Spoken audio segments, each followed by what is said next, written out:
If you're moving from Mailchimp to MailerLite, the thing you're probably most worried about is your subscribers. Will they transfer cleanly? Will you lose data? And what about tags? This video covers the whole process, and it takes about 5 minutes to complete once you know what you're doing, and that's what we're here for. Inside your MailerLite account, head over to the subscribers page in the left sidebar, and then click Add Subscribers. From here, you'll see a tab that says Import from Mailchimp. All right, now you've got two ways to connect your account. You can log in with your Mailchimp credentials or use an API key. Either one works. Credentials is faster if you're logged in, and the API key is useful if you're doing this for a client account or you just want to stay connected for resyncing later. We're going to log in with credentials. Click Allow, and then you're back in MailerLite. Now you'll see your Mailchimp audience lists. You can select the ones that you want to bring over. We've only got one over here, and then hit Next. Now the system is going to guide us through step by step. First, we've got field mapping.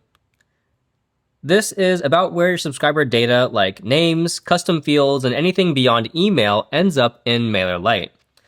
You can let the system match fields automatically or map them yourself, and for most people, letting the system automatically map fields works great, and it is the recommended option. Then hit Next. Second is groups.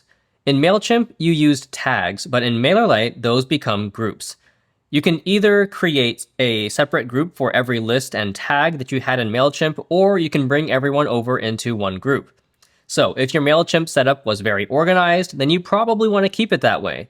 But if it was already messy, then now might be a good time to start fresh with one group.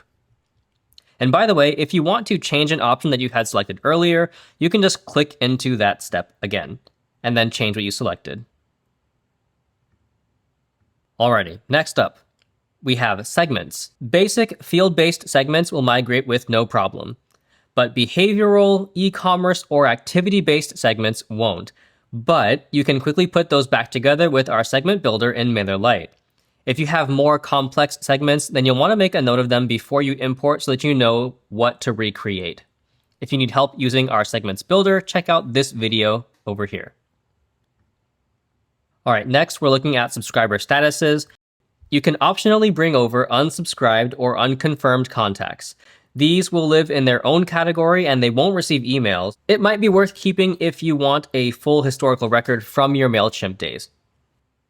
All right, and then finally, we are brought over to duplicates. If someone already exists in your MailerLite account, you can either fill in any missing fields or overwrite everything.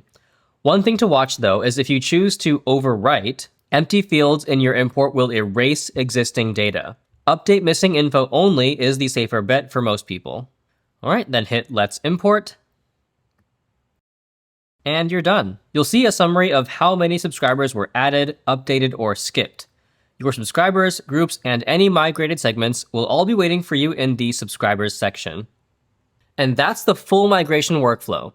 Your subscribers are in, your groups are set up, and you're ready to start sending in MailerLite. If you want to go deeper on how to use groups and segments once you're set up, we've linked some resources in the description. Thanks for watching, and I'll catch you in the next one.